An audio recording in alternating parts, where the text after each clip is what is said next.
Fala aí pessoal, beleza? Olha só, hoje é dia 13 de julho de 2015, Dia Mundial do Rock. E todo ano a TV UFG prepara uma programação especial para essa semana, né? A semana do Dia Mundial do Rock, então a gente vai chamar de Semana do Rock.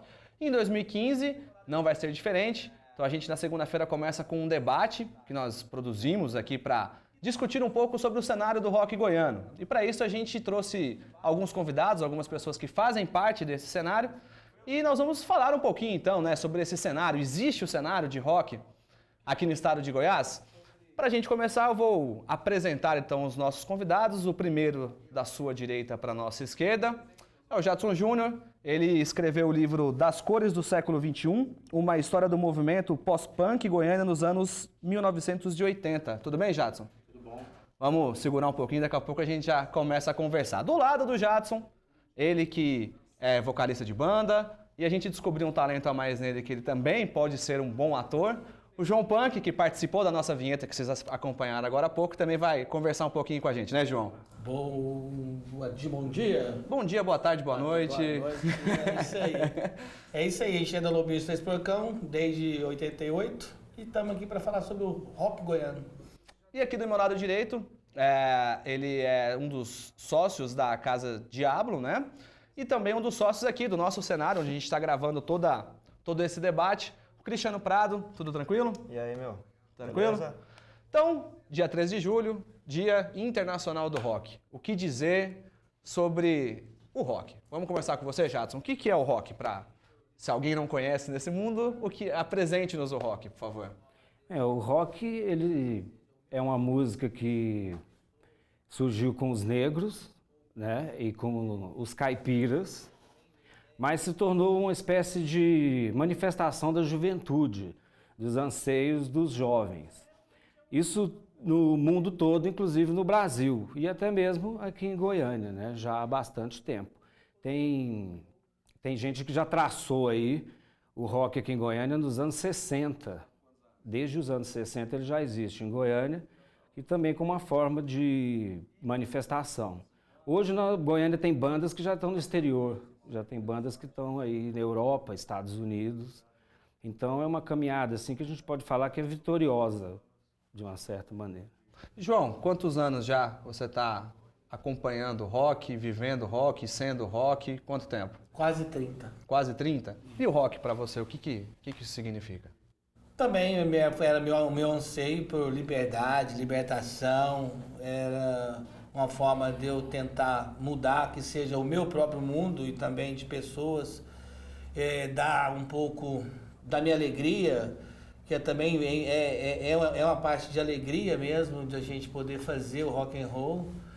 E realmente é o meu anseio mesmo, as minhas dificuldades, as minhas descobertas, as minhas perdas estão todas depositadas nesse rock and roll que eu faço hoje. Você, Cristiano, já é de uma geração um pouco mais nova. Você tá com quantos anos? Estou com 25. Antes de eu nascer, eles já estavam no rolê aí, né? E pra você? 25 anos, você já pega uma outra, né, uma outra tendência, uma outra geração? Eu acho que sim, acho que muita coisa deve ter mudado, né? Mudou muita coisa desde quando eu comecei a colar nos nos rolês de rock aqui da cidade para hoje já mudou, imagino, né, mais para trás assim já deve estar muita coisa diferente, né? E outras coisas iguais também, né? Rolê de banda colar e fazer o som, acho que deve estar no mesmo esquema, mas culturalmente eu acho que deve ter mudado muita coisa, assim, porque eu acompanho isso há pouco tempo, né? Assim, há pelo menos 10 anos e já mudou muita coisa assim nessa parte cultural. Acho que é um ciclo que vai dando volta e... Reciclando. Vamos tentar então, todo mundo aqui junto, nesse primeiro bloco, vamos tentar traçar uma história do rock goiano. Eu vou começar com você de novo, Jadson, até pela história. Eu sei que foi mais voltada pro lado punk, mas eu acho que elas devem se entrelaçar bem, assim. Ele é mais velho, né? Vamos ser educados. Então vamos tentar traçar esse perfil, porque aí a gente começa a colher coisas mais maduras, assim, nos próximos, né? Então vamos lá. Como é que... Você falou que começa na década de 60. Como é que era essa movimentação? Como é que dá essa... Havia uma banda chamada Banda Capeta, que era de 69. Essa banda lá para 73, ela virou Língua Solta. E o Língua Solta existe até hoje. E eu mesmo assisti shows do Língua Solta, você deve ter assistido também. Mas era pouca coisa que tinha em Goiânia. Realmente os shows aqui você tinha o Marcan Camaralina, tinha o Língua Solta e o Foxtrot, que foi uma banda também da divisão ali, do fim dos 70 para os 80. Mas eram poucas as bandas. Os shows geralmente eram feitos em chácara, porque dentro de Goiânia não havia como, mesmo porque a polícia, era uma época de ditadura, o rock tinha que ficar escondido mesmo, e era escondido. A ditadura foi chácara. muito cruel com esse cenário aqui em Goiás ou não? Ou era só aquela questão de rótulo mesmo? Roqueiro é comunista ou qualquer coisa, se veste assim é comunista? Havia uma certa perseguição a quem era cabeludo, por exemplo, ou quem ostentava tatuagem. Se uma pessoa era cabeluda ou usava tatuagem, a polícia parava, batia, havia violência mesmo, agressão. Não podia usar coturno, nada que fosse militar. Se a polícia visse você usando uma Você tinha cabelo, né? jaqueta... Tinha altos moicanos. Levantei muito, já coloquei muito sabão nessa cabeça. Mas falando isso aí, teve muito, eu apanhei pra caramba, fui preso, torturado, realmente tinha um pezinho no não fazer as coisas. A gente era radical o processo, né? Era radical, era irracional, né? É como sempre, os coronéis, né? Não aceitavam algumas coisas e impunha talvez aquelas frustrações deles, né? De uma forma ou de outra, mas eles realmente agrediam e nossos delegados eram muito pesados nas suas filosofias. Estávamos falando das chácaras, né? Esse era o local de encontro. Aí quando começaram a haver shows em Goiânia, geralmente era o Colégio Objetivo, era alguma escola. Carlos Chagas começou a abrir para essas bandas que tinha em 83, 84. E aí o próprio público, os próprios estudantes jogavam ovo, vaiavam as bandas, não era bem aceito de maneira nenhuma pela juventude. Demorou um certo tempo até começar a realmente formar um público que respeitava, e isso dentro da cidade. Porque nas chácaras, assim, sempre tinha o pessoal que juntava carro e ia para essas chácaras. Mas dentro de Goiânia foi uma luta meio encarniçada, assim. A gente tem que lembrar do Jones, que o Jones montou um bar chamado Anéis de Saturno. Aí foi a primeira vez que teve um palquinho dentro da cidade para a banda subir e tocar. Como é que era, assim, para vocês terem acesso ao material? Falando dessa época de ditadura e tudo mais, chegava fácil, era fácil? Nós também estamos falando de Goiás, que é uma logística um pouco diferente, né? De onde saíam as produções ou de onde vinham de fora e paravam em primeiro lugar, né? Como é que era esse acesso? Goiás é um estado, vamos colocar, rico. E não mudou de lá para cá isso. Então o pessoal ia para a Europa, então trazia dessa forma. A rapaziada viajava e trazia esse material. Mas era repassado em cassete. O Jadson, no caso, saía para lá, trazia e a gente reproduzia para os amigos tudo. Pegava cassete e saía distribuindo para todo mundo. E é assim que a gente fazia. Então A formação nossa musical, então, ela se tornou eclética. Porque a gente comia o que tinha. Se lançasse um disco, por exemplo, o Jadson, ele trazia isso, era repassado de todas as formas, de todos os segmentos do rock and roll. De blues, rock, tudo, a gente ia pegando isso aí de um do outro. Então, eu, no meu caso, quando chegou o Sex Pistols na minha mão, foi genial. Quando cheguei o disco do DK, fiquei maravilhado. Aí sim meu segmento passou a ser já com funil em relação ao punk rock. Mas a gente ouvia de tudo, a gente aprendeu a gostar de tudo. Então essa era a forma que a gente recebia esse material. Até camisetas que eram subversivas, né? Sim, sim. E hoje o cenário muda muito, né, Cristiano? Hoje, assim, a gente está ouvindo isso, hoje você tem uma acessibilidade muito maior, né? Para vocês da Diablo, ou aqui até do Gás 7, mas como é que tá esse nível de produção, pensando nessas dificuldades, assim, de acessibilidade, de conteúdo? Como é que você vê hoje Goiânia dentro desse cenário? Então, hoje em dia tá super fácil achar banda, né? Descobrir banda. Há pouco tempo atrás você não tinha nem YouTube, nem Spotify, que hoje, de 2 anos para cá, apareceu, pelo menos o Spotify, e deu muito, facilitou bastante a gente a descobrir banda e tudo mais. Agora a nossa produção, a gente vai pelo meio que a banda chega até a gente, entendeu? A gente procura bastante banda, mas existe isso também. Se a gente está ouvindo falar bem da banda e a gente, sempre que a gente vai nos festivais e tudo, a gente consegue ter acesso a essas bandas, pessoalmente eu acho que é melhor, saca? E a gente meio que dá essa filtrada, até por questão de público e tudo. Tem muita banda boa em Goiânia que não tem muito, que não toca muito nos lugares porque não tem oportunidade, mas tem muita banda também que tá rolando aí, tá chegando muito material pra gente também, foda. E a gente abriu agora o Gás 07 para dar também acesso a bandas menores, a bandas que a gente sabe que vai ter chance de tocar na público Diablo. E tudo. Tocar na Diablo seria um filtro, né? Na verdade, a Diablo é difícil porque a gente conseguiu Formatar o funcionamento dela de uma forma... A gente conseguiu estruturar ela cresceu tão rápido que hoje em dia a nossa estrutura é muito forte e a gente tem que trabalhar com um pouco assim, mais de cuidado assim, com questão de público, né? A gente tem que pensar num evento que dá pelo menos umas 400 pessoas. Não, até porque tem que gerar lucro. Uma casa tem que gerar lucro, né? Isso não tem como. Também, a gente faz muita coisa também que a gente quer fazer e que a gente sabe que não vai dar lucro. Que a gente sabe que é legal para a cidade também, isso a gente faz. Agora, infelizmente, a gente tem que sobreviver também, né? Sim, claro. O próprio nome da casa, Diablo, já fala muito do status, que hoje em dia é possível ter uma casa. Já revela muito. Sim, né? Com esse nome. Que é o que a gente estava falando mais cedo, né? Você falou o nome da primeira casa, qual que foi? Anéis de Saturno. Anéis de Saturno. E onde é que era? Como é que era? Era a Praça do Cigano, João, não era? Era ali perto. Era uma coisa assim. Era um barzinho simples que tinha um palquinho de madeira. E ali o Jones, como a gente chamava ele chamava as bandas para tocarem, né?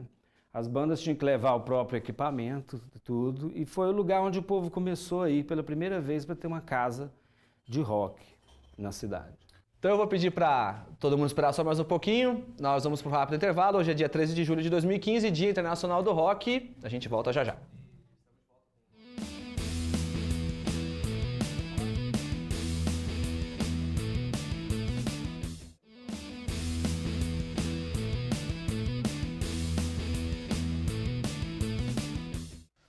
Muito bem, então estamos de volta aqui no Gás 07, no centro de Goiânia, e estamos de volta com o nosso debate aqui no Dia Internacional Do rock, recebendo rapidamente de novo, da esquerda para direita, o Jadson Júnior, o João Punk e o Cristiano Prado.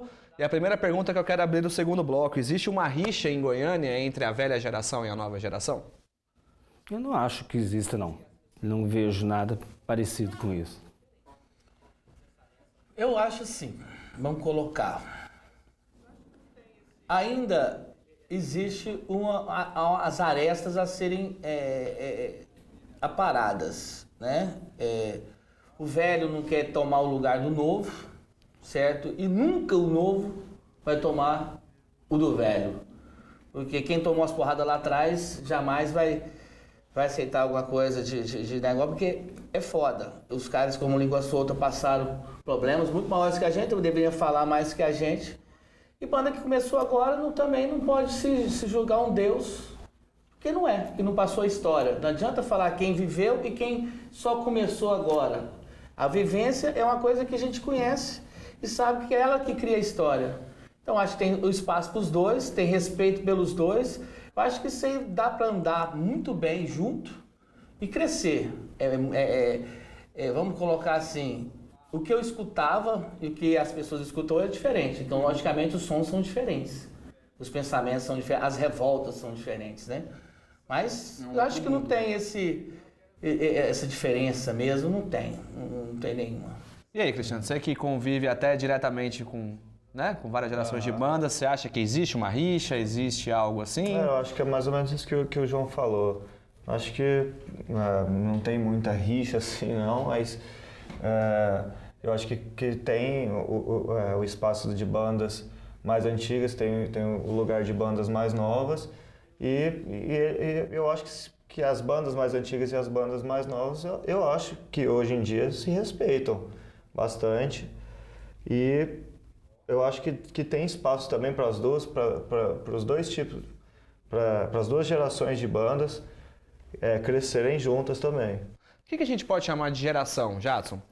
De que época vale uma geração do rock aqui em Goiás? Dá pra gente dividir o quê? Em 3 etapas, 2 etapas, 4? Como é que você dividiria isso? Talvez, eu vejo, com respeito a essa questão do velho e do novo, por exemplo, que nos anos 80 tinha essa coisa de negar o que era velho, né? Então, por exemplo, Rolling Stones, Led Zeppelin, eles eram desprezados pela geração dos anos 80.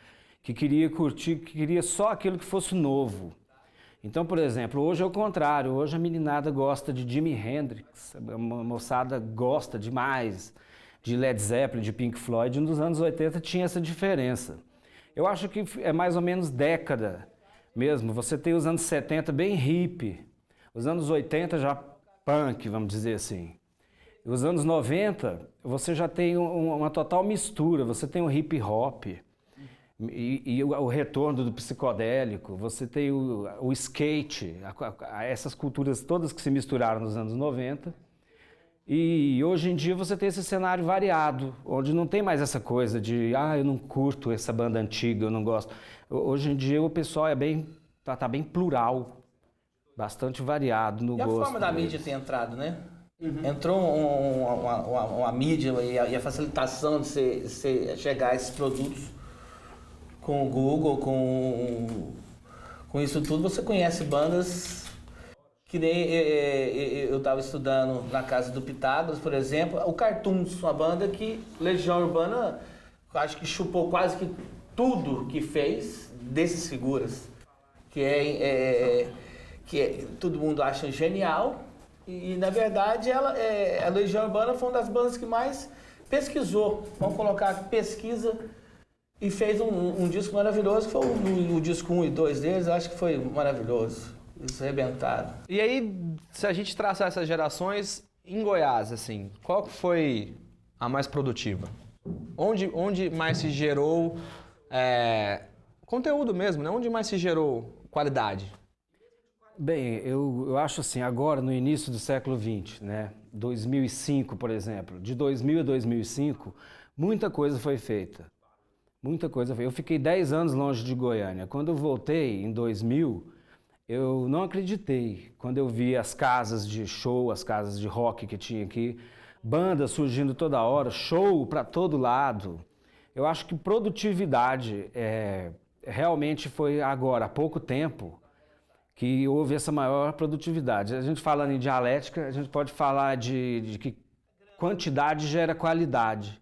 E de repente você tem bandas, não sei, Black Drawing Chalks, Bulgarins, que são bandas que foram para o exterior. Ou seja, né, elas transcenderam essa coisa do curral. Vamos ficar aqui no quintalzinho de casa a vida toda. Que a maioria das bandas que eu conheço ficam aqui, o tempo todo, só aqui. E Carne Doce é outra que está despontando, que o João até falou. E mesmo de qualidade, eu acho que, por exemplo, Cambriana é uma banda que tem músicas lindas, né? Eles não são de barulho, eles não são de barulho. São um pessoal que tem musicalidade. Então eu acho que produtividade mesmo é recentemente. Talvez por causa da tecnologia, por causa da informação.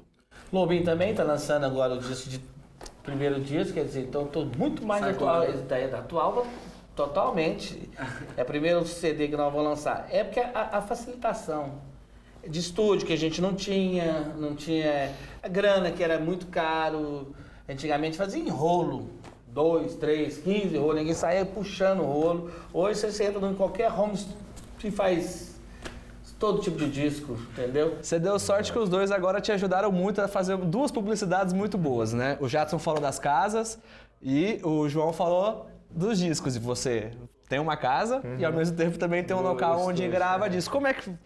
De onde veio essa vontade de ter esses negócios? Como é que foi um pouquinho da história rapidamente assim? E o que os dois oferecem? Assim? Cara, na verdade foi meio de paraquedas, assim, tudo.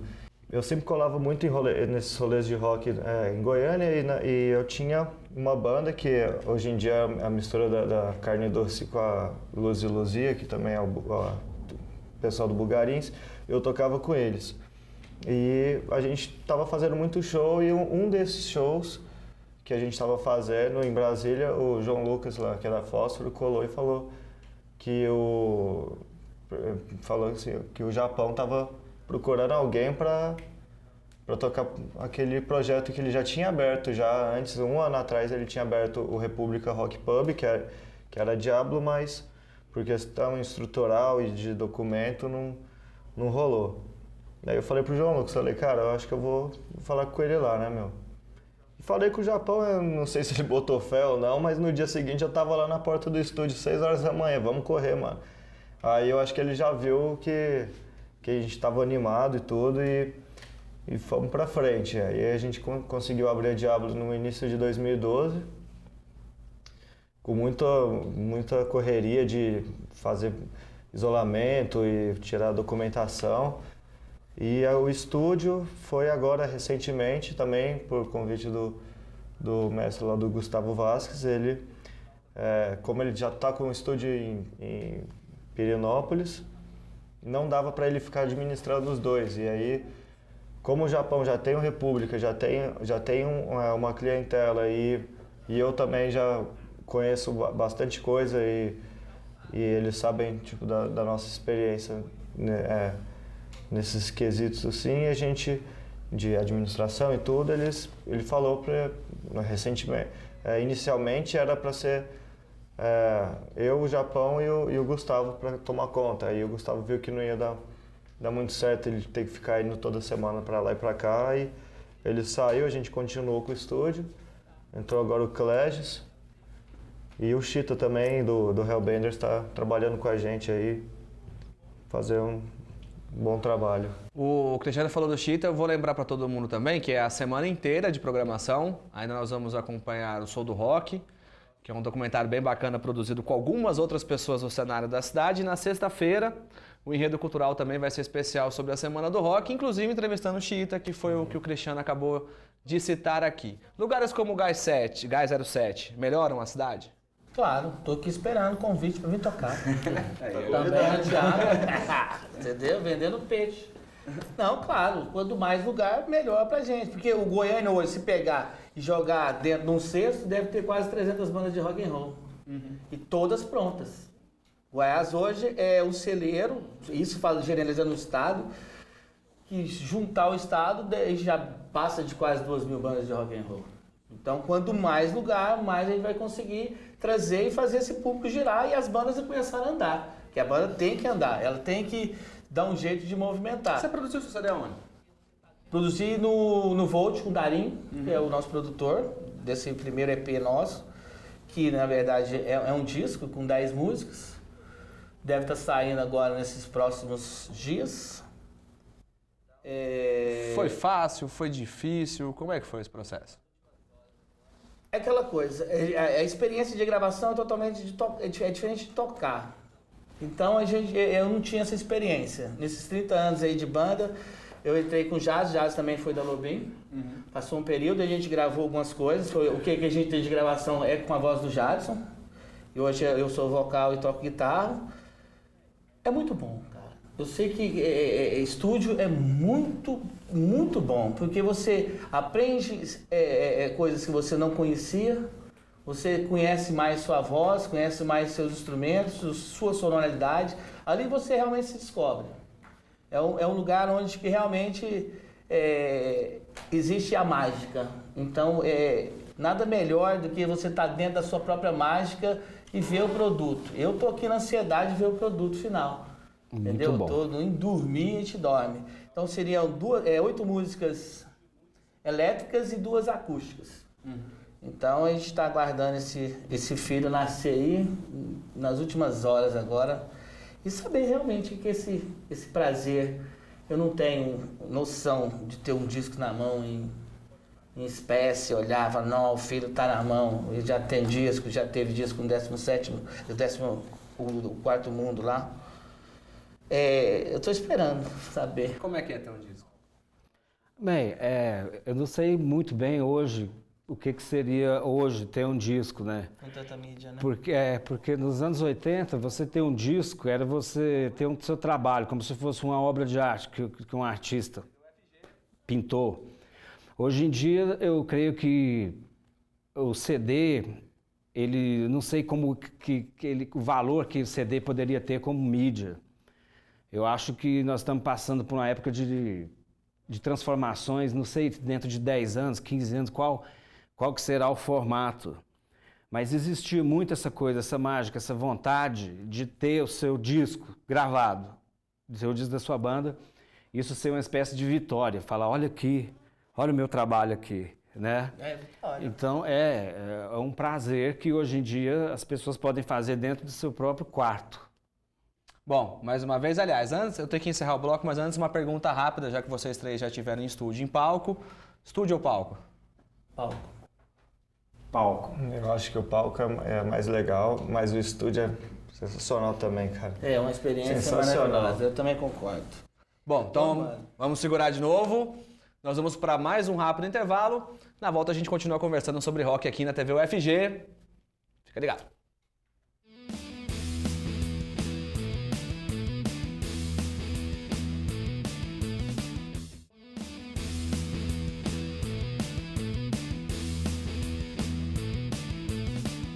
Muito bem, então. Estamos de volta aqui na TV UFG, nosso terceiro bloco aqui do debate do Dia Mundial do Rock. E de imediato eu vou fazer uma apresentação aqui. Esse aqui é o livro do Jadson Júnior, Das Cores ao Século XXI, uma história do movimento pós-punk em Goiânia nos anos 1980, Jadson. E Isso. aí? O que dá para falar desta produção? Esse trabalho eu não vejo muito como um livro, né? Porque o livro é coisa de intelectual, assim. Eu vejo mais como um zine, porque é o que o Maurício Mota que fez a diagramação, o Maurício Mota fez umas colagens, e é mais um zine, como se fosse contando o dia a dia da gente ali nos anos 80. Também ele sublinha a desunião que havia na cena, em primeiro lugar, porque essa cena pós-punk, ela existiu realmente e produziu boas bandas, mas não era uma cena de união. Isso é até uma espécie de crítica que eu percebo, que assistindo documentários, por exemplo, sobre o pessoal de Brasília, que todo mundo conhece, Legião Urbana, Capital Inicial, etc., era uma cena onde eles competiam entre eles, mas havia uma união. Por exemplo, Paralamas levou Legião. E o Legião levou outras, coisa que aqui em Goiânia eu fico na dúvida que se alguma de nossas bandas daquela época tivesse conseguido um contrato, se ela levaria as outras, né? Então é um livro que além de falar, ele pega um pouco, resgata um pouquinho da história do rock, mas ele é mais voltado mesmo para a cena pós-punk, ou new wave, como falava na época. Como é que foi? Essas fotos, esse material, são seus, é de arquivo? O material foi surgindo nas redes sociais, porque em primeiro lugar eu coloquei esse livro na internet, eu coloquei ele de graça na internet, e aí o editor encontrou esse livro na internet e entrou em contato comigo e resolveu lançar. Ele resolveu investir nesse livro. E o material foi surgindo. Eu coloquei nas redes sociais, falei, gente, estou escrevendo um livro. Aí o material foi aparecendo, as pessoas foram enviando. Quanto tempo demorou de produção? Foram 10 anos.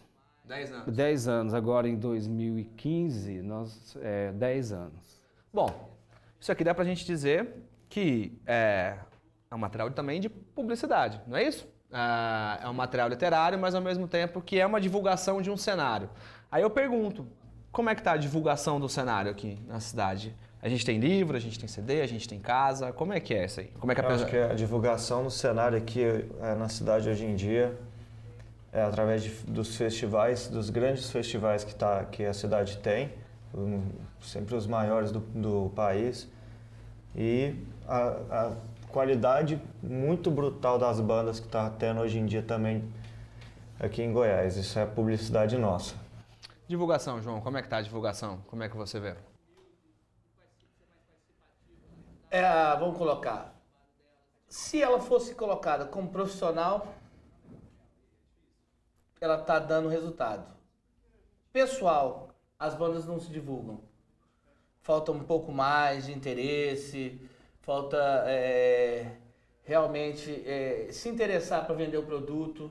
Entender que banda é produto. Goiânia, eu acho que todo mundo tem que ter banda, mas ninguém pode ser profissional, tem que ser só amador.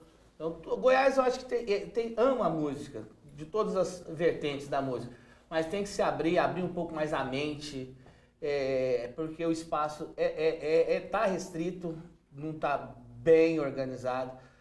Se a gente convida uma banda para tocar, por exemplo, basicamente a casa faz a divulgação, você sabe muito bem, as bandas não tem muito interesse de fazer essa divulgação, de correr, então é só clicar.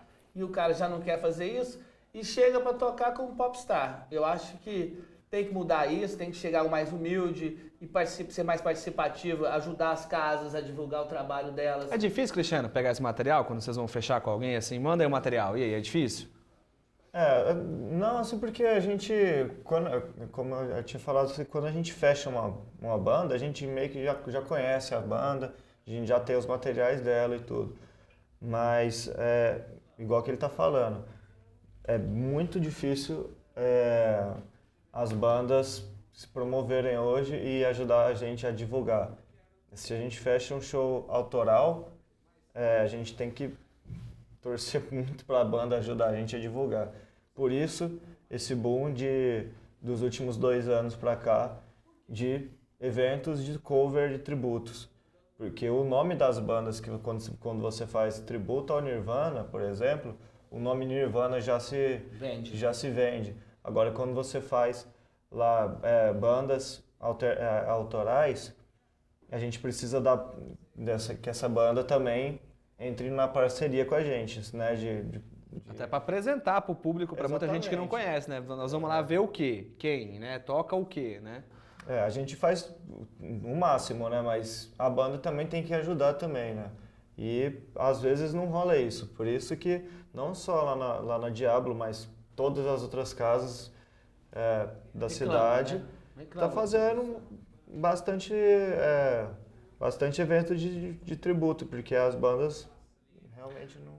Eu não quero, não vou definir quem vai ser o primeiro a responder, mas se a gente tem internet, né? Se a gente tem um mundo hoje totalmente diferente para você até mesmo fazer uma arte num cartaz e reproduzir isso, e, enfim, trabalhar com isso. Por quê? Tá, eu vou pedir pro Jades responder isso aqui, dando uma diferença até, ele colocando o livro dele como zine. Como era feita a nossa arte no começo, lá nos anos 80? Como é a nossa divulgação? A gente fazia cartazes, a gente fazia e saía correndo. A gente tinha que fazer xerox, né? Recortava letra de jornal, de revista, e datilografava e tirava cópia em xerox.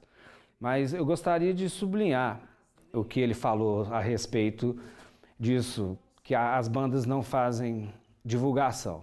Isso é uma coisa muito séria, porque quando você produz um show, ele pode ser um showzinho num lugar pequeno ou num lugar maior. E você coloca banda para tocar, e geralmente você chama um ou outro DJ, que vai preencher os espaços ali entre uma banda e outra. E a pessoa, então essa pessoa é o astro, é a estrela da noite, certo? Então, as pessoas vão ali para ver um show dessa pessoa. E a pessoa não faz nenhum esforço para levar pessoas para casa. Eu gostaria de sublinhar, realmente, porque se você chama um DJ, será que esse DJ não pode levar 10 pessoas? Se você tem 2 DJs, eles poderiam levar 20. E uma banda que tem 4 pessoas, poderia levar 80, eu acredito, no mínimo, cada pessoa levando 20. Mas o que acontece é que você percebe que nas redes sociais a pessoa fica partilhando asneiras o tempo todo e não se lembra de partilhar o evento. Que seria muito bom que se você tem uma noite com 2 bandas e com 2 DJs, você tranquilamente levaria 150 pessoas. Tranquilamente, né? Como é que é a média de público sua? Cara, na Diablo, a média de público semanal é de 1.600 pessoas, de média, assim. Mas porque a gente é uma casa grande, lá cabe 600 pessoas e a gente tem hoje em dia a estrutura, assim, de divulgação de tudo tá bem pesada. Mas se a gente faz, por exemplo, eventos aqui, por exemplo, no estúdio, que já não é que propositalmente, assim, não é um lugar onde a gente fala assim, vamos fazer uma estrutura, assim, muito, muito pesada, justamente para a gente poder mostrar essas bandas que Goiânia tem. Uhum. Mas se a gente faz evento aqui e chama, por exemplo, 4, 5 bandas, às vezes acontece tem 5 bandas. Cada banda tem uma média de 4 pessoas. De integrantes. Então já foi 20 pessoas aí, né, só de banda. Tem dia que a gente chama, por exemplo, 5 bandas e dá 10 pessoas de público pagante. Absurdo. Então, isso, assim, dá pra ver que a própria banda não chama nem os familiares, nem a esposa. Nem a namorada. Nem a namorada, Isso é muito complicado, sim. Muito foda. Vocês conseguem, assim, definir o porquê? O que aconteceu? Acomodou? O processo é tão fácil que não vale a pena, o processo é tão fácil que você confia num clique que confirma uma presença, e aí? Eu acho esse clique de presença o grande vilão. Ele chega a ser o vilão, porque para estar na mídia, para falar que está aparecendo, ele clica, pum, eu vou. E não vem. Você põe lá, ele convida lá, na média, 5, 10 mil pessoas no que a carta dele de cliente dele, da Diablo, tem hoje. De repente, você vai lá, tem confirmação de quase 1.000 pessoas. Você sabe que tem 600 pessoas para encher e vai 200. Você sabe muito bem que acontece isso. E para parecer que vai, a pessoa vai lá e clica. Clica quem vai mesmo. Faz a coisa real acontecer, seja realista, ajuda realmente com coisas verdadeiras, né? E não com fantasia. Você vai em qualquer evento, a pessoa compartilha clicando lá, você vê que tem 1.200 convites e tem 200 pessoas. E chega aqui, tem, no caso do Gás, tinha pouca pessoa. Nós lá no Hoje também, tocamos no sábado, também tinha pouca pessoa. Tem que realmente o público sair, entendeu? Do armário e participar. Porque banda tem, gente trabalhando tem. Hoje falta o público. O que mais está faltando é o público.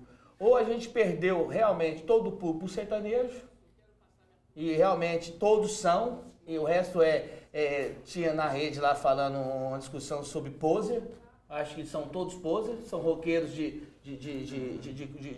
computador e não são roqueiros de verdade. A gente fala do rock que a gente é dessa vertente. A gente não está aqui brincando.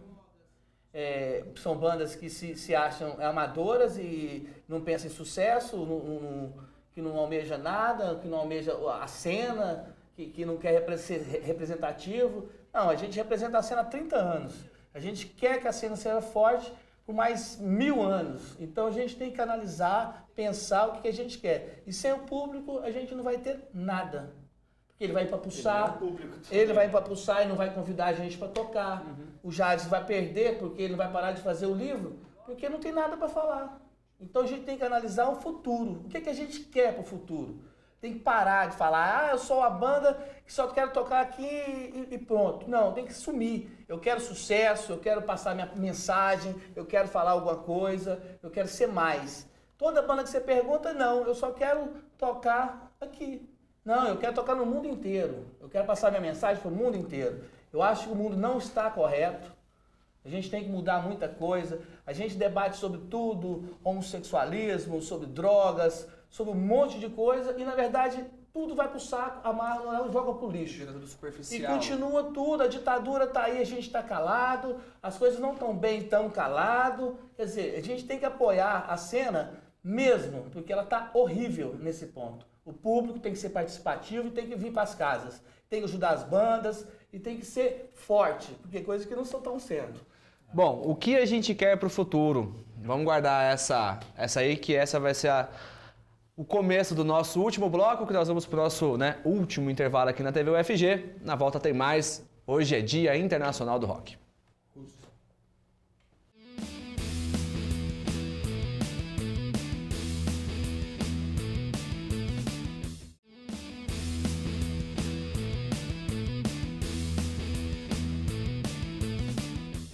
Muito bem, então estamos de volta aqui na TV UFG, no nosso debate do Dia Mundial do Rock. E já vou passar rapidamente, que eu fechei, falando sobre isso, e nós vamos começar então sobre isso. Já falamos um pouco sobre a história, sobre como se divide, problemas de divulgação. E o amanhã? Existe um amanhã? A gente consegue já adivinhar isso, o que pode acontecer? Nesse volume de produção que a gente tem aqui hoje, como é que vocês veem o dia da manhã? Eu vou começar com o Cristiano. Como é que você enxerga isso? Então, eu vejo que, como eu tinha falado, é um ciclo, né? A galera vai meio que se reciclando. Então, hoje em dia, a gente está tendo muito evento de tributo, de tudo mais, mas eu acho que está começando a voltar a pegada do rock autoral, aos poucos. E eu acho que o futuro é isso, cara. O futuro é a gente voltar aí, a galera, pelo amor de Deus, né? O povo tem que voltar a querer. E na mídia, eu acho que assim, a própria Globo, vamos colocar hoje, ela está voltando com esse programa que eles estão fazendo, Superstar, e você pode analisar lá que está muito rock and roll. Quer dizer, que a premissa é que vai vir voltar o rock and roll, mas eles escolheram também uma banda também, que é a Skyline lá de Brasília, também já é um ponto de referência para trazer esse rock and roll. Deveria ser uma banda daqui ou do lugar. Pra você ver, quando eles tocaram na Diablo tinha 100 pessoas. A Skyline quando veio aí, né? Exato. Ela veio aí, né? Veio, tocou lá com a gente, pouca gente, porque a banda não estava assim. Na mídia. Na mídia. É isso aí. Como fazer essa mídia chegar ao povo consumidor, né? Com certeza, se você fazer hoje, você vai gastar uma baita de uma grana com eles para trazer os caras aqui agora e com certeza vai estar lotado. Realmente a gente tem que chegar a essa grande mídia para a gente fazer essa mudança. Essa mudança vai vir também na atitude do público. Tem muita gente que reclama, por exemplo, que gosta... eu gosto de metal, eu gosto de punk, hardcore, e não tem muito em Goiânia, mas quando a gente faz, e essa galera que reclama, não cola, cara. Eu já vi muito isso acontecer, assim, de amigo meu, assim, de falar assim, que tá faltando, não sei o quê, e não pode vai, fazer, né? Não, chama tal banda que você vai ver que vai dar certo. Né? Então, assim, eu acho que o pessoal tinha que abraçar mais essa cena, porque pode chegar uma hora que acaba e aí que não vai ter mesmo, cara. E a gente Né? E quando Todas- estourar também, vai pagar caro para ver uma coisa que Exatamente. podia estar vendo na essência, na semente. Podia estar vendo nascer um futuro, entendeu? Que a gente está falando de futuro, nascer uma grande banda e ele vai perder aquela coisa de ficar regando, que o público é que rega e que vai fazer a gente crescer. Já, do futuro. O futuro, eu acredito um pouco nisso que foi falado aqui sobre os ciclos, né? O rock, por exemplo, se nos anos 80 o rock fez um pouco de sucesso aqui no Brasil, muitas bandas surgiram naquela geração do Cazuza. E depois, nos anos 90, você tem outros estilos que dominaram aí a mídia. Teve o axé, teve o próprio a rocha, que está muito forte. Mas eu acho que o rock ele sempre volta, ele sempre retorna, né? E o novo ele vem, ele aparece. Uma hora ou outra a mídia retorna novamente com o rock. E quem estiver fazendo rock, com certeza vai estar à frente disso aí, vai estar na cabeça. Eu acredito que sim. É só uma questão de tempo. Nós estamos passando uma época onde o rock não está dando dinheiro, vamos dizer a verdade. Então, é por isso que talvez todas as dificuldades somadas ainda tem esse problema de não ter uma cobertura da mídia. Mas eu creio que breve vai haver um retorno. Não sei quem serão essas bandas, não sei qual é a geração, mas acredito que o novo vem. Essa geração de hoje, não. O que nós podemos dizer? Eu fico feliz de ver bandas goianas, por exemplo, fazendo show no exterior. Eu acho ótimo, mesmo que eu Gravando não... no exterior também, né? Como? O Hellbenders mesmo gravou na Gravando no Califórnia. exterior. Eu fico feliz. Mesmo que eu não goste do estilo da banda, eu acho isso super positivo. Porque elas não serão as únicas. Haverão outras que vão seguir e que também vão. Então, vai chegar um momento em que nós vamos ter isso, essas bandas famosas no exterior. Eu creio que nem, por exemplo, a geração dos anos 80, que produziu tanta coisa de rock boa, não conseguiu fazer sucesso no exterior. É um sucesso que ficou restrito ao Brasil. Então, agora tem essa vantagem, esse diferencial, né? Nós agora estamos mandando as bandas lá para a gringa. E aí? Eu acho que esse intercâmbio ele vai fazer bem, vai fazer a evolução do rock goiano.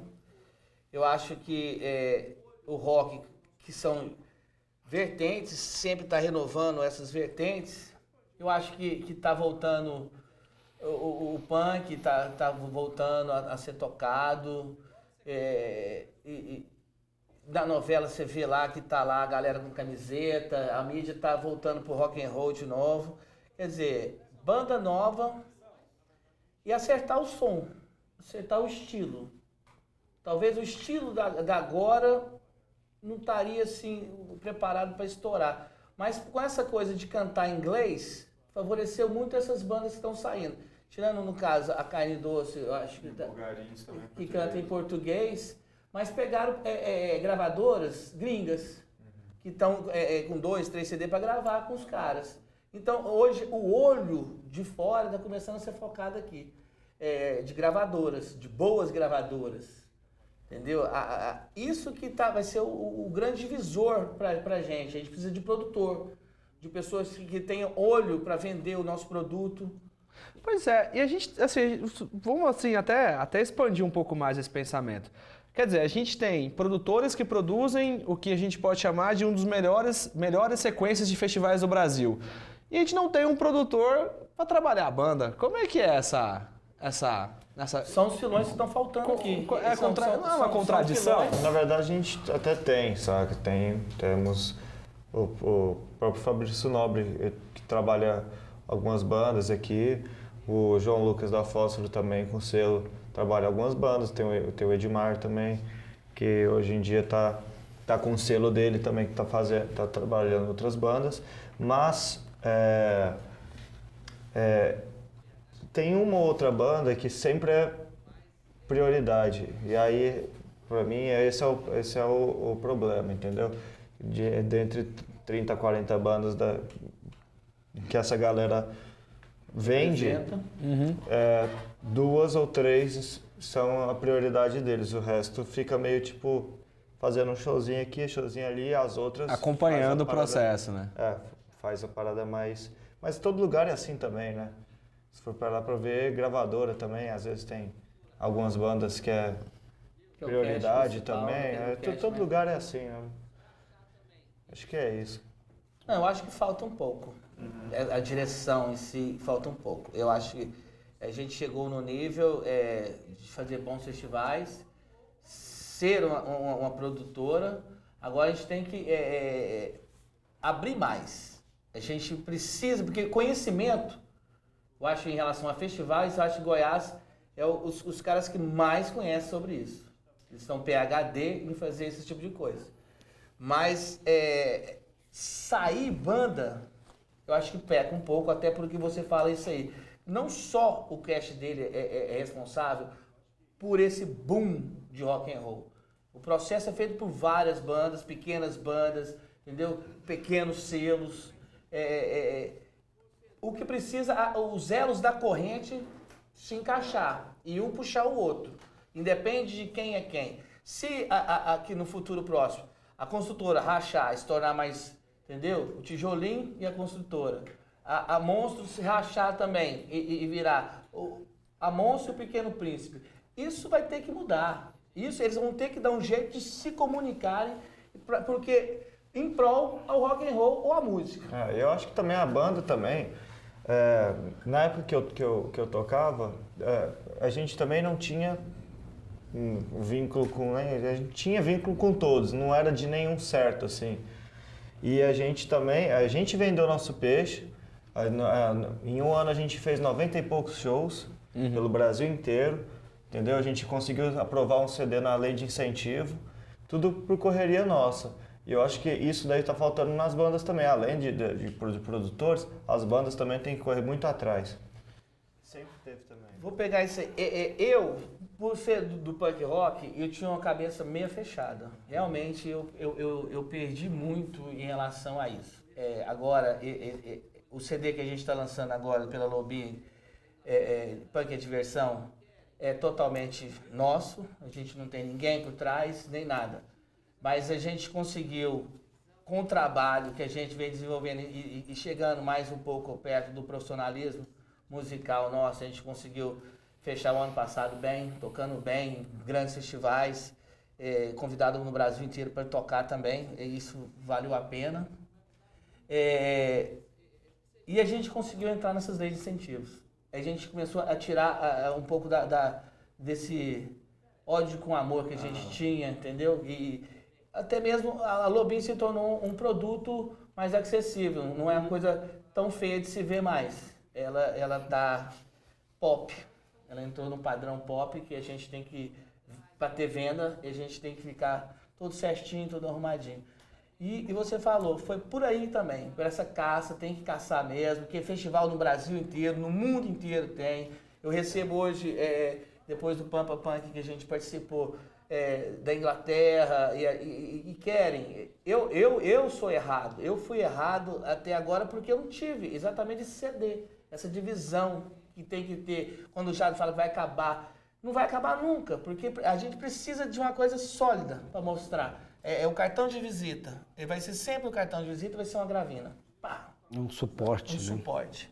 Isso vai ter que sempre que ter, isso não vai mudar nunca. Seja ela gravada no pendrive, qual vai ser a mídia futura que vai vir, não interessa. Não precisa de ter o disco. A partir disso aí, vem. Eu não posso falar nada da Monstro, não posso falar nada da construtora, não posso falar nada do João, não posso falar nada de ninguém, porque eu não tenho nada para mostrar para ninguém.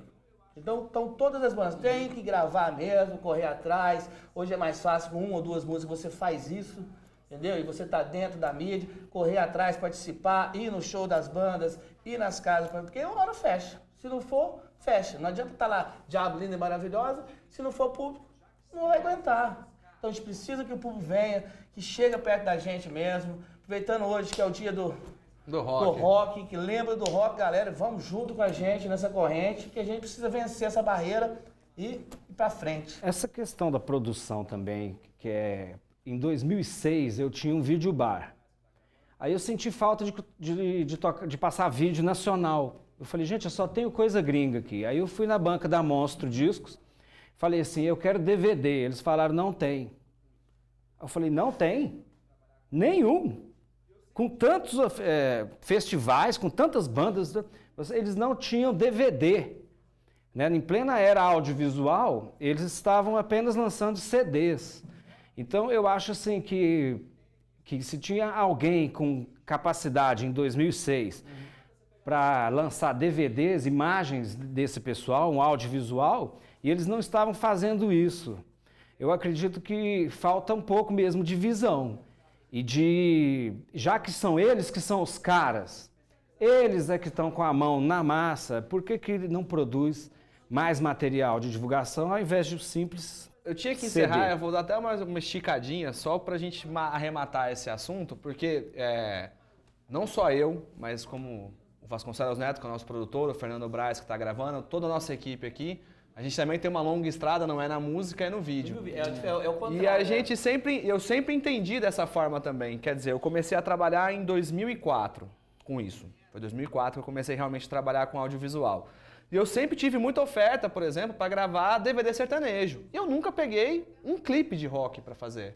Porque, assim, as pessoas trabalham tanto com esse negócio de parceria, esse pessoal, às vezes, que trabalha com rock, que eles querem tanto na parceria que eles não entendem que isso também é um serviço à parte, que isso existe um valor por trás disso, e que não adianta você pegar dois amigos com uma câmera, chegar lá e gravar, que o resultado não é o mesmo, né? Então, assim, isso até hoje, se você for ver, hoje a gente tem produtoras audiovisuais em Goiânia especializadas em DVD e clipe sertanejo. A gente não tem... Especializadas mesmo, assim, o mercado do cara é só esse, e a gente não... Eu não consigo, eu luto por esse dinheiro. Não tem dinheiro para fazer essa produção.